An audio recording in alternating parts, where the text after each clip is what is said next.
క్రైస్తవ ధర్మంలో విశ్వాసులను గొర్రెలుగా పేర్కొనడం చాలా సాధారణం. ఇది యేసుక్రీస్తు మరియు ఆయన అనుచరుల మధ్య ఉన్న సంబంధాన్ని ప్రతిబింబిస్తుంది. యేసు మంచి గొర్రెల కాపరిగా పిలువబడతారు మరియు ఆయనను విశ్వసించే వారిని ఆయన తన గొర్రెలుగా వ్యవహరిస్తారు. గొర్రెలు తమ కాపరిపై పూర్తిగా ఆధారపడతాయి. కాపరి లేకుండా అవి సురక్షితంగా ఉండలేవు. ఇది కాపరి చూపించే ప్రేమను, మార్గనిర్దేశకత్వాన్ని మరియు రక్షణను సూచిస్తుంది. బైబిల్లో గొర్రెల గురించి చెప్పబడిన కొన్ని ముఖ్యమైన గుణాలు: వినయం మరియు ఆధారపడడం. గొర్రెలు తమ కాపరిపై పూర్తిగా ఆధారపడతాయి, ఆహారం, నీరు, రక్షణ కోసం. ఇదే విధంగా మనం దేవునిపై పూర్తిగా ఆధారపడాలనే క్రైస్తవ సూత్రాలు చెబుతాయి. విధేయత మరియు విశ్వాసం.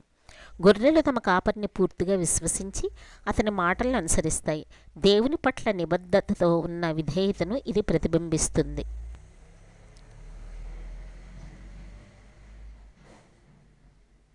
నిర్మలత మరియు పవిత్రత. గొర్రెలు అమాయకత్వానికి చిహ్నంగా గుర్తించబడతాయి. క్రైస్తవులు పవిత్రంగా మరియు నీతిపరంగా జీవించాలన్న ఆలోచనను ఇది సూచిస్తుంది. ఏకత మరియు సమాజం. గొర్రెలు ఒకదాని వెంట ఒకటి సమూహంలో ఉంటాయి.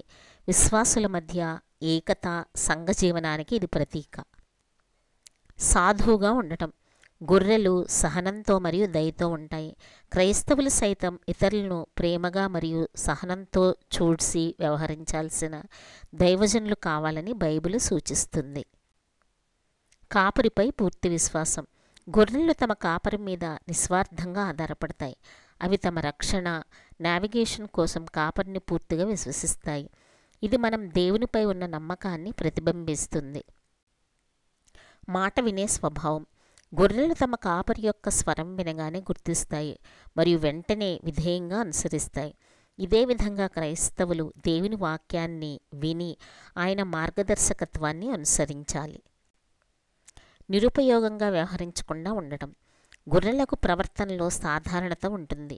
ఇవి చాలా వినయపూర్వకంగా ఉంటాయి. ఇదే విధంగా క్రైస్తవులు తమ జీవితాలను పవిత్రతతో మరియు సూటిగా వ్యవహరించాలి.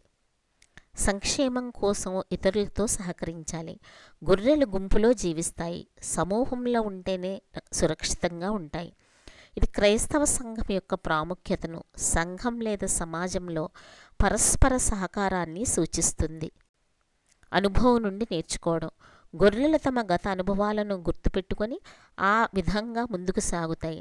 అలాగే క్రైస్తవులు తమ గతం నుండి పాఠాలు నేర్చుకొని మంచి మార్గంలో నడవాలి.